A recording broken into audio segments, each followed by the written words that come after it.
This is the Knowledge Graph Insights podcast, episode number 38. When the subject of philosophy comes up in relation to ontology practice, it's typically cited as the origin of the term, and then the subject is dropped. Casey Hart sees many other connections between ontology practice and its philosophical roots. In addition to logic as the foundation of OWL, he shows how philosophy concepts like epistemology, metaphysics, and rhetoric are relevant to both knowledge graphs and AI technology in general. Welcome to the Knowledge Graph Insights podcast, where experts on knowledge graphs and the semantic web share their wisdom with the digital and business communities.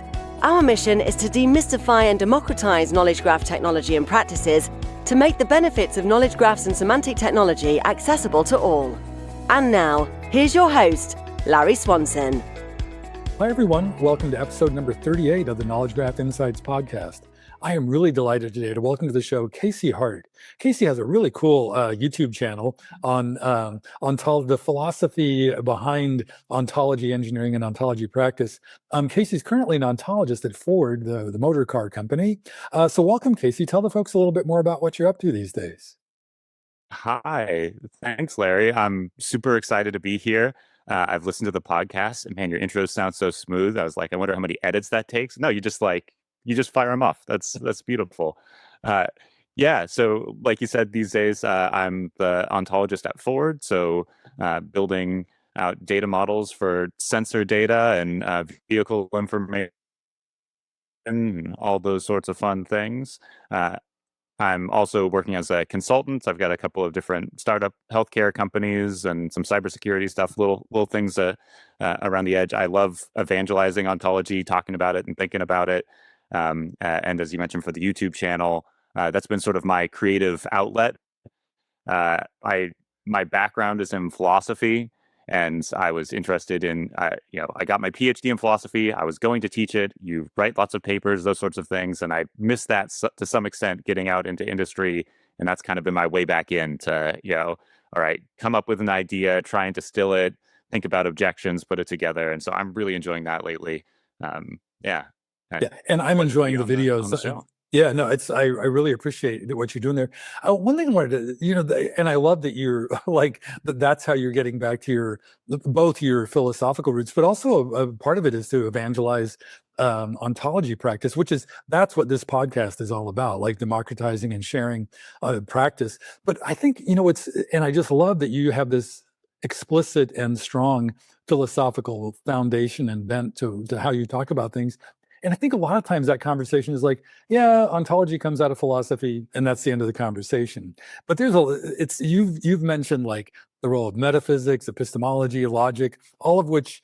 Can you talk a little bit about how those, beyond just I think a lot of people think about logic and OWL and all that stuff. But can you talk a little bit more about the role of metaphysics and epistemology and these other philosophical ideas? Yeah, definitely. So you sort of mentioned this in the pre-notes, like here's a topic we'd like to get to, and I got into a lot of imposter syndrome on this, right? Where as a I'm trying to talk myself out of this, but I think most ontologists have this feel like there's no solid, easy pipeline into becoming an ontologist, right? It's a very eclectic group of us. My background's in philosophy. You run into a bunch of librarians. You've got computer scientists who do DB administration. You've got jazz musicians I've run into. It's a weird group. I say that just to be in sometimes when I get asked about, okay, how does ontological practice work? I think, well, I didn't actually train to be an ontologist. I kind of fell into it, so I'm ill-equipped to say things about what role ontology or philosophy plays in ontology. I just know I learned philosophy, and then I'm using some of those tools here. So there's like two different answers. One is sort of historically, how does philosophy inform and shape the nature of ontology practice? And the other part is just, okay, if you've got a philosophical toolkit, right, of metaphysics and epistemology and logic, how does that apply in and make you a better ontologist? I mean, the obvious connection is that ontology is a philosophical term. It comes from metaphysics, right? We look back to Aristotle, and it's the study of that which exists. So do we want to say there's, fundamentally fire, air, earth, water, or something like that, right? Or fundamentally there are these atoms, and those are the sorts of things that are part of the inventory of reality, right? It's not physics, it's metaphysics. It's the thing that, and I think for Aristotle, it's just like, it's the book that sits next to his physics, right? In all of his category or in his library of everything. But when we move that forward to computer science and data modeling, then we're thinking, okay, maybe not for all of reality, although maybe it depends on how big you want your data model to be. But if I'm a retailer, what are the terms and what are the terms that I care about, the things that I need to model, the constituents of reality that matter to me? And that might be types of, if you're Amazon, it's medium-sized dry goods versus sporting equipment versus something else. If I'm doing a medical ontology, it's patients and payers and providers, et cetera. So in philosophy, in ontology, we think about, this is a bunch of different tools and examples, right? But we think about, okay, what are some fundamental distinctions that we want to make? How can we carve nature at its joints in like really sensible way? That's a phrase that you'll hear a lot. We could say more about it if you want.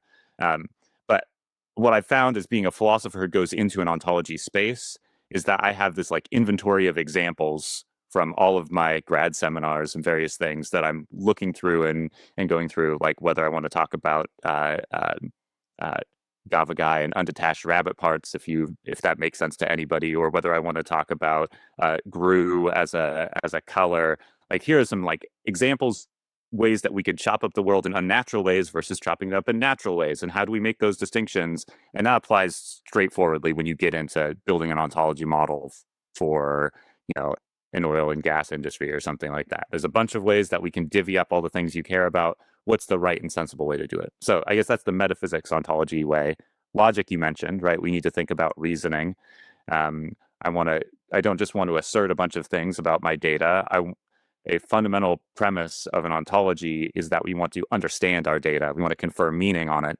And that means that we have to be able to leverage the structure of the ontology to infer things smartly, right? So simple things like set containment are fine, right? If all persons are animals, right? And then we say something about animals like they're spatiotemporal creatures. Then when I say that persons are a subclass of that, then I get for free that persons are spatiotemporal things as well, right?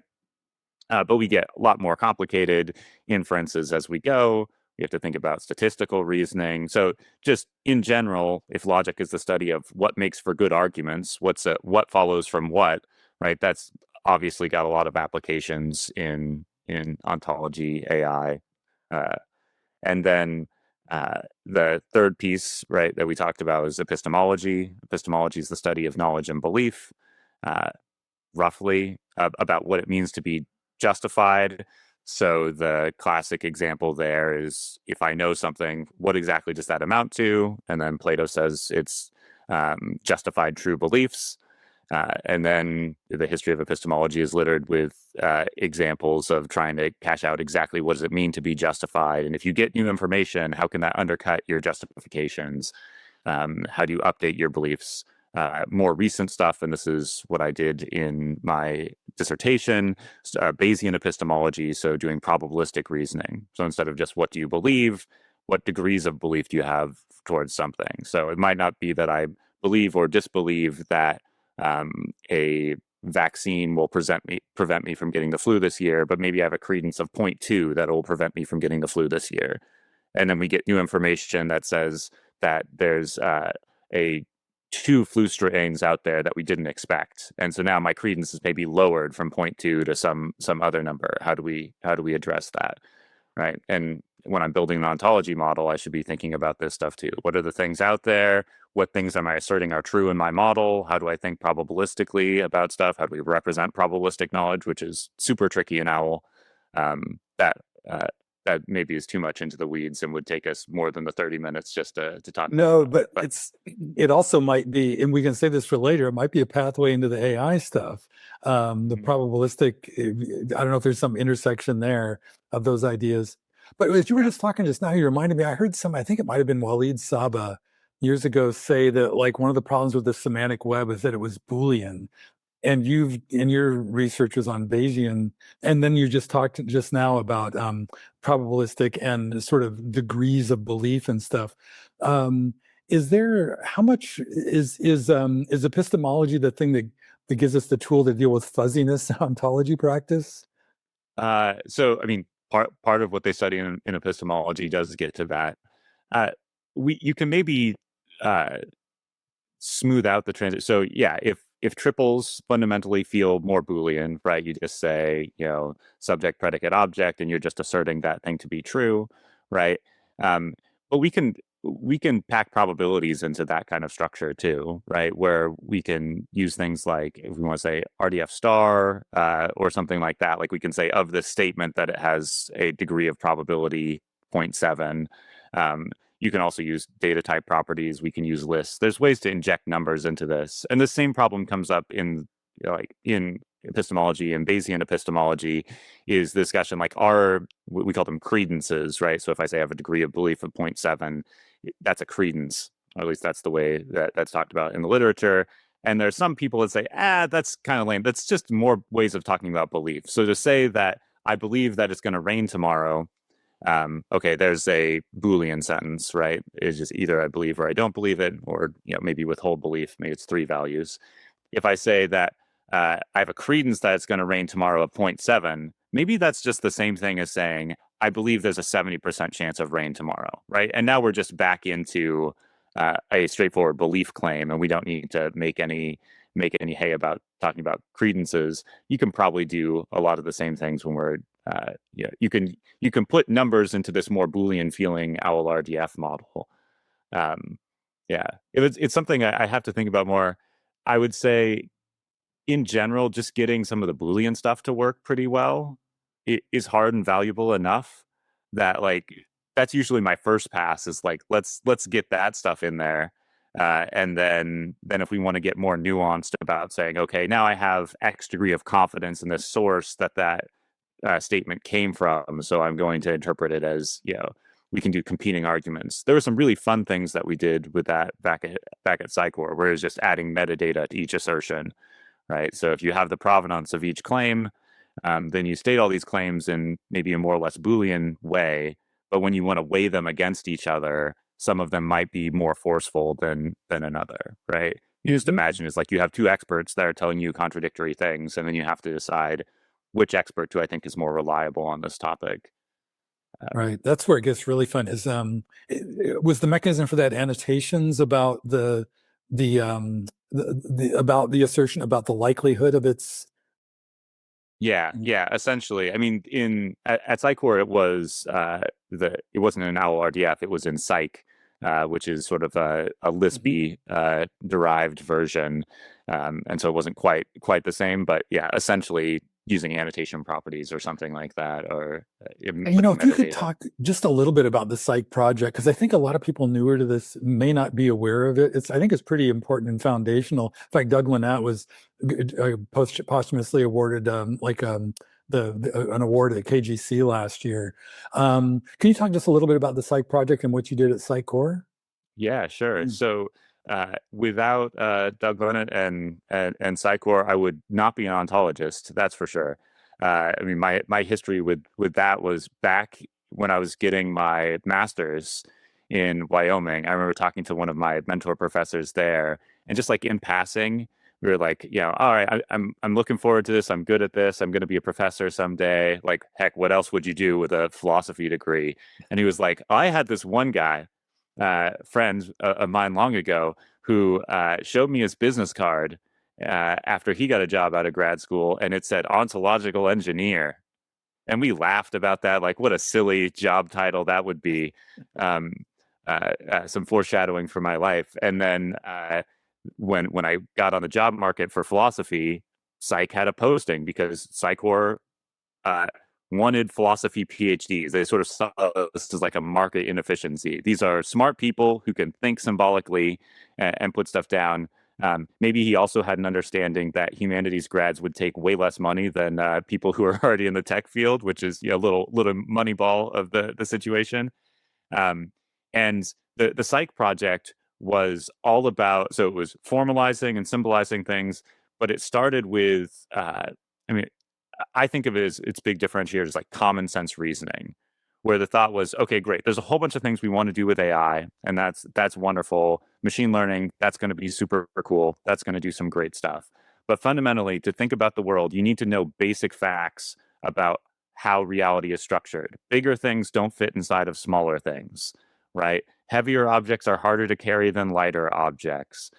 When I say the bee landed on the flower, I need to have a model of reality that helps me interpret what that sentence means. And what we need to do is go in and hand encode, more or less. I mean, we can automate some of it, but all of these facts about reality. And we need to generate a bunch of what we called common sense tests. And philosophers are really good at thinking through this because they can think of, basic sentences, think of exceptions to those sentences. Um, did a lot of like really foundational, novel, important things. I can't do the history full justice, but if you have folks who are interested in this at all, looking into the Psych project, I think is really cool. It has Doug has some good material out there as well. If you just search Doug Lunnett, and he had one with I'm gonna forget his name now. The MIT podcaster guy, Lex Friedman, I think. That, like, if you want to get an overview, that's like classic Doug and gives you a lot of the important things. But yeah, that introduced me to ontology as a whole, and thinking about not just doing like a domain picture, but that our knowledge is reused all over the place, right?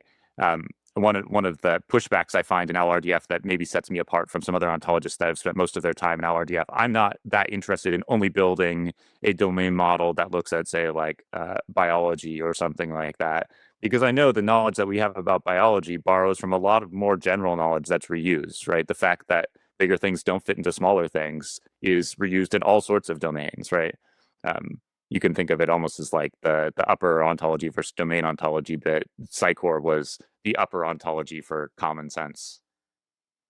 Yeah, and that's a common concern of any ontologist, is whether to adopt an existing ontology or to create one unique to your domain. But like you just said, and you talk, this sounds like a foundational thing in your practice, is that you do. Well, you mentioned, for example, that you've adopted Dave McComb's idea of categories whenever you build an ontology, and that's sort of like. That's not, I guess that's not, I don't know if you've wholesale adopt the gist ontology or just that practice out of that. Can you talk a little bit about that? Like, how is it just reusing upper ontologies, or are there practices and principles and concepts that you pluck from these other existing artifacts? So, yeah, I mean, my relationship with gist is that was the first upper ontology in OWL-RDF that I learned. And so it was like a safe space or something that I went back to. The metaphor I use a lot is, and I encourage anybody else who's doing this, if there's, don't reinvent the wheel. If there's some ontology out there that does what you want, right? Kick the tires on a little bit, but like, you should absolutely use it. What will probably happen, and what happened with me and Gist, is there are a lot of things I found wanting about Gist. I'm not trying to start a fight with them or something like that, but I viewed it as like I took that house as like a fixer upper, right? It was like, all right, I'm going to take that ontology, and then I'm going to start knocking down walls and moving things around and redoing the plumbing and stuff like that, right? But there's certain fixed points. Maybe I like the house's footprints, and then expand it. So that was sort of my starting point, and then it now somewhat, the ontology that I use somewhat resembles Gist. There are a few terms that I have in there that I'm like, all right, this is basically exactly what they meant by the similar term in Gist. I think Gist is more, it's designed to be flexible a little bit and sort of fit onto a number of different projects. And it's really important for Dave and the company to keep their ontology relatively light. He has this thought that if you have more than a certain number of classes or terms, then the human brain just can't grok it anymore, and so that it won't be used and effective.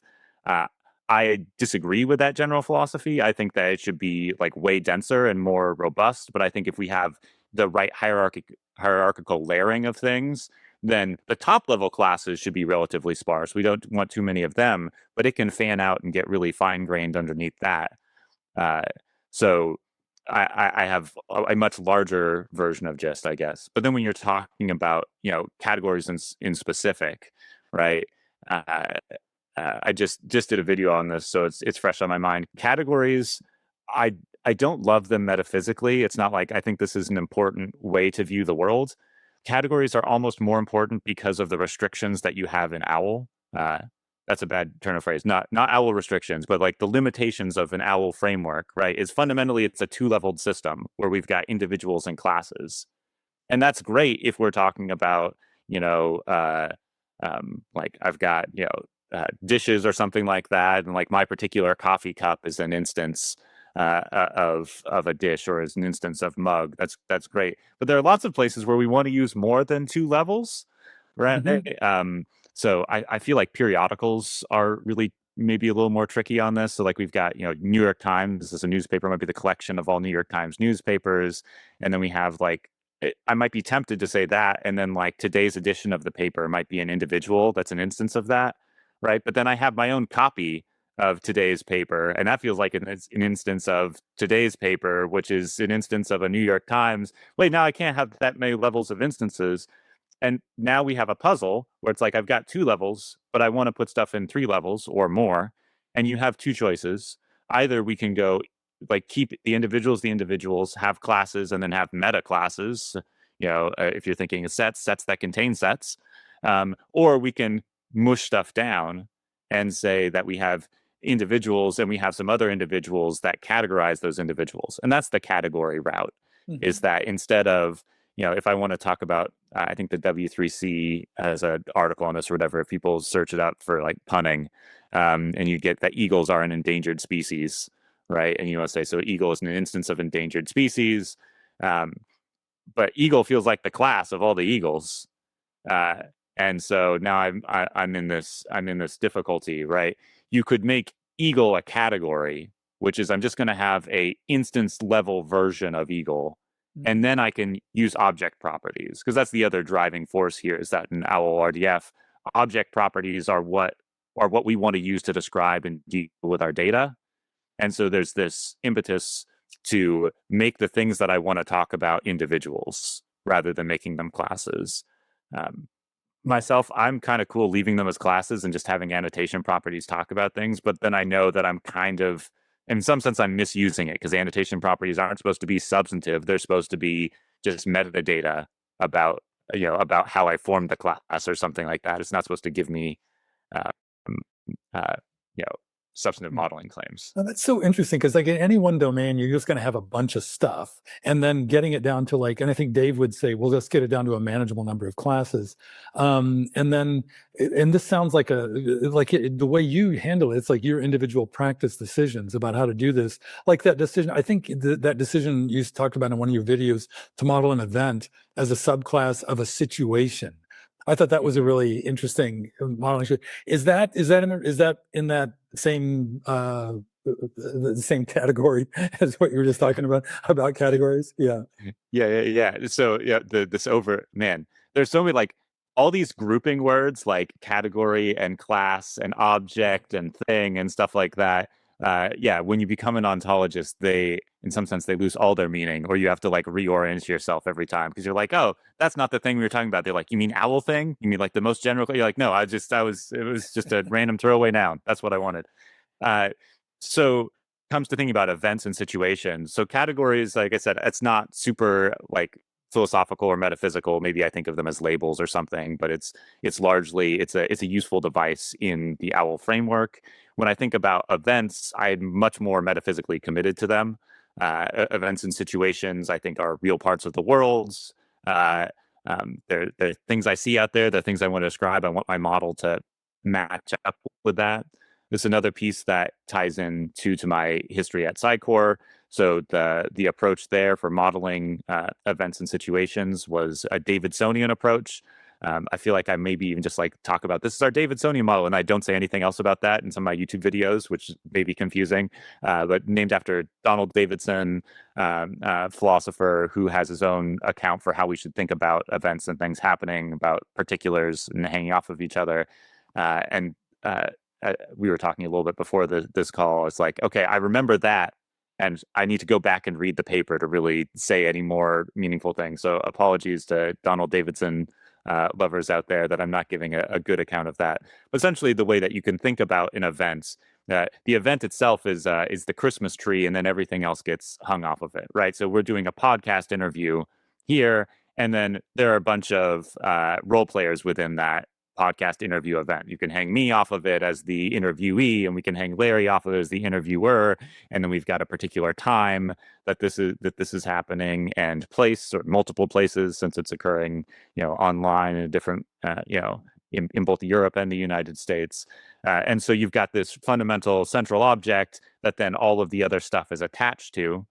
In an OWL RDF, those role-playing predicates are, I have a sort of super predicate that's like situation involves, and then I have sub-properties of that that attach the various sorts of roles that you might have. Something like done by is requires relating an agent to the events that is the doer of the event. And maybe we have more specific versions of done by, right? So it's like completed by or started by or etc.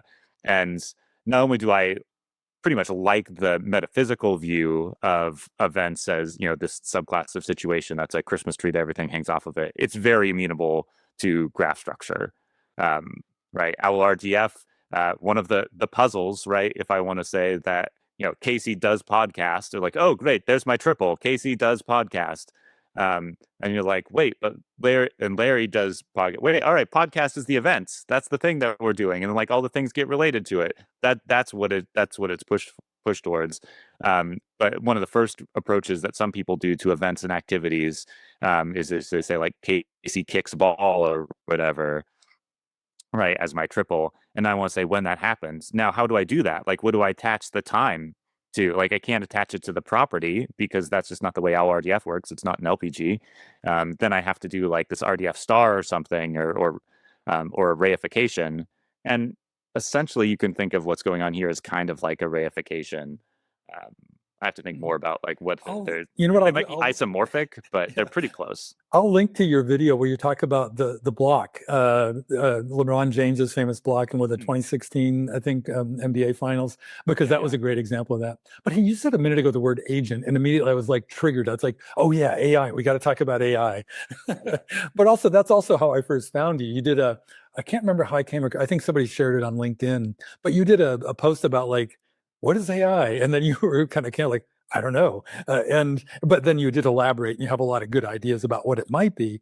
But I'm wondering, that was like maybe a year ago or something. I'm just wondering how your thinking on AI has evolved, and especially in relation to like the relationship between the neural side, all the LLM, GPTs, conversational Gen AI kind of stuff, and then our knowledge representation stuff. Where's your thinking at these days? Yeah. So some spoilers for upcoming videos. Yeah, I've got the next couple there. I feel like I know what I want to say my answer to what AI is now, but I'm always someone, maybe this is the analytic philosopher in me, right? When we're starting something, like I ought to be able to define it or say what I'm talking about first. And my approach to defining AI is, well, we can start with some examples of it. And this is something else that I sort of borrow from methodology that we did in philosophy a lot. Like in epistemology, we know what it is to know something, right? Or at least we talk about knowing stuff. And so the first thing I do is like, okay, say some stuff that we know. I know I'm holding this cup. I know I'm in this room, etc. And then we try and come up with a theory of what knowledge is, such that it explains, makes sense of those things. Maybe we have to throw out some examples, but that's a good basis for us. And for AI, I'm going to start with, okay, well, what are some things that we're commonly calling AI? ChatGPT is AI. Maybe this camera, like auto-focusing on me to some extent, is AI, a number of things like that. Okay, what's a definition of it that works? Let's look historically. And the more that I've pushed on it, the more that I think it's wrong to try and define something as AI. Like, it's okay, like it's a fine pass for us to say, I'm going to call this thing AI. That's clearly the way we talk, and I'm not going to force us to change that. But I think it's probably better to think of AI as the discipline. It's the thing that we're studying, right? So the science of artificial intelligence is trying to create, non-biological minds or something like that. And then the scientists who do that, the people who research that, end up building a bunch of stuff. And the byproducts of that research we can call AI colloquially, but I don't think of those things as being AI themselves. And if you think of the parallel to this for science, right? Science is very hard to define. Like it's a classic, another philosophy of science, the classic definition problem. How do you describe like what's science versus pseudoscience?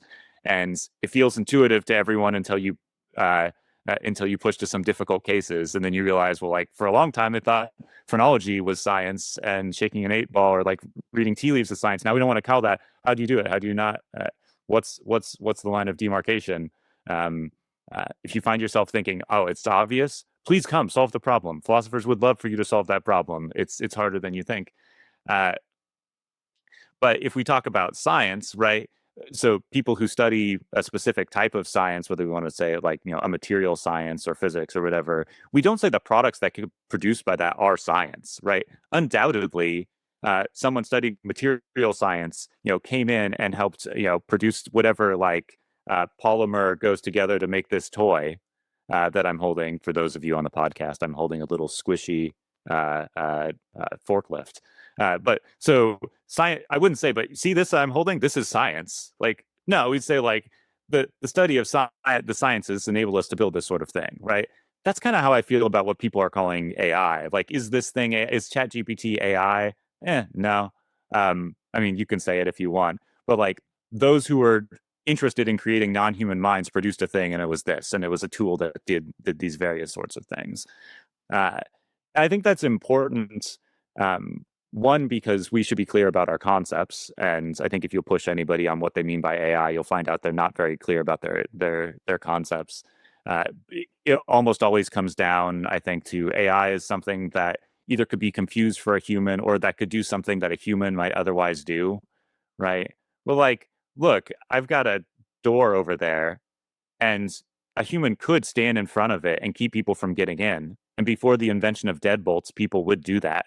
And now we've got a deadbolt that does that. I don't want to call the deadbolt AI, but like it's doing a thing that an intelligent human otherwise might do, right? Like, yeah, we can come up with these cases that feel like kind of grotesque. They're not really AI, but maybe at some point in time, somebody like, why is this door closed and not opening, even though I'm pushing on it? Like there's some artificial person holding it closed for me. Like they could have said that until we figured out that how deadbolts worked and they were no longer so magical, right? And I think the same thing's going to happen with LLMs and other things along the way. A thermostat that senses the temperature and regulates the temperature of your house feels super smart, but now people are not probably calling that AI so much. We're not so mystified by it. And then eventually we'll be like, yeah, what LLMs are doing, they are taking a bunch of information, munging it together, and then spitting it back out at me. Hopefully in smart kinds of ways. The algorithms have, primed to be really helpful to me. But that's just another deadbolt or paperweight or something like that, in my view. Uh, um, Nice. I wish we could have you moderating all of the hype coming out of Silicon Valley. Have a philosopher-approved version of it. It's so frustrating, man. Yeah. Because you're just like, okay, the people who are giving the hype are the people who are profiting a ton off of it, which is, this is again, logic and epistemology and rhetoric 101. Like, don't trust those people. Maybe some of them are right and some of them are reliable, but they have problematic biases and conflicts of interest. And then the other part that's really tough is, and I know you want to talk somewhat about sort of talking to business folks, and that's part of the target audience here, but you set ridiculous expectations, right? That AI will do these magical things. And it puts those of us, hopefully I'm in this camp that's not overhyping the industry, but thinks it does really cool things, puts you in a bind because you don't want to go to a potential client and be like, hey, this product, it's not as good as you think. Like, that's not a compelling sales pitch. But at the same time, you can't be like, hey, look at this product, it's better than anything you've heard. You're like, no, I can't cash that check. I mean, I'll cash their checks until they realize I can't cash the metaphorical check of getting the product to do the things. And so it's not magic. But it can do some awesome stuff. Like you've got to find that balance, and it's really true. Yeah, and I think we're all looking for that. If there is another AI winter, if there is an AI winter, it's going to come another one. It's going to come from this ridiculous overhype of LLMs and what we can expect them to do. and then the layoffs associated with it, and then we're going to have to backfill for those people if those products don't do what we need them to do. So it's going to be interesting. It is, and you reminded me, there's a number of reasons we need to check back in like a year or so. Like, we're running close on time, so I want to wrap things up. But you just mentioned rhetoric, another aspect of philosophy that's so relevant to like the conversational nature of AI. There's probably all kinds of stuff there. The business stuff, we can talk about that more later. But right now, I want to make sure before we wrap up, is there anything last you want to make sure we mention, or anything you want to revisit from the conversation before we wrap up today? Man, we've hit a bunch of different things. I've rambled a lot. Apologies. I guess that's just sort of my style. I hope folks get from this that there are a bunch of interesting like philosophical tie-ins to ontology, and that if we think clearly about things and try and build our models in ways that reflect the way that the world works, with the constraints that are given to us by OWL RDF, you can do some cool stuff. There's a lot of further conversations I want to have with you, but not a specific thing that jumps in here. I guess one thing that came up a few times in my head as we were going over that I should mention: don't forget that the thing that we're building is a model, and when I describe a model is a simplification of reality, right? So one objection could hear someone having when I talked about, well, you're restricted when you build stuff in OWL because you've got 2 levels. You're like, okay, well, that's an impoverished model, and that's a problem. Like, we need the more robust one. And that was definitely part of the Cyc project, is that it wanted put everything in it, as many intricacies as you could, and that does some really cool stuff. But just like whenever you're building a model, it has to be a simplification. We have the real thing. It's the world. It's out there. And our model has to be, okay, and here are some relevant details we want to abstract away from that we can reuse. And the job of an ontologist is to pick, well, what's the right level of abstraction for that, so that it's manageable and good and workable, and but that we didn't lose too much information, because if we lose too much information, then we can't prove the things that we need to be able to prove. And if you're going back to that sort of the debate we had with Dave McComb, who's not here, about how many terms to have in the ontology, I think that's the right lens to view that from, if you're trying to figure out, okay, maybe a more robust model that has got more terms in it is just worse because it's less usable by people. It's you're painting the steering wheel in a little toy car where the goal of the car was to generate wind resistance, and then who cares what color the steering wheel is? That doesn't factor into it, right? So make sure the details you're providing are the details that you want to use. Yeah, that reminds me. I do a lot of talks about modeling, and I always include the George Box quote: "All models are wrong, but some models are useful." Yes. Yeah, Right. which is way too true. Hey, Casey, one very last thing. If folks want to connect with you or follow you, what's the best place to find you? One. Yeah.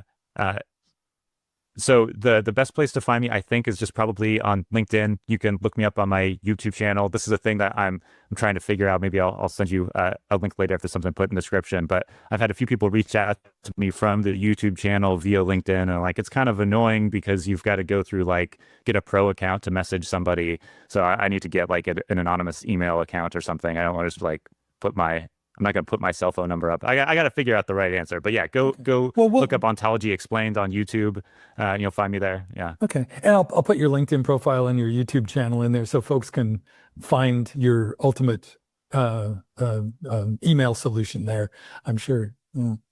Well, thanks so much, Casey. This is a really fun conversation. Oh, pleasure is mine. Yeah, hopefully we can do another one sometime. Great to meet you. For show notes and to sign up for our newsletter, visit our website at knowledgegraphinsights.com, and please rate and review us on your favorite podcast platform. Thank you for listening.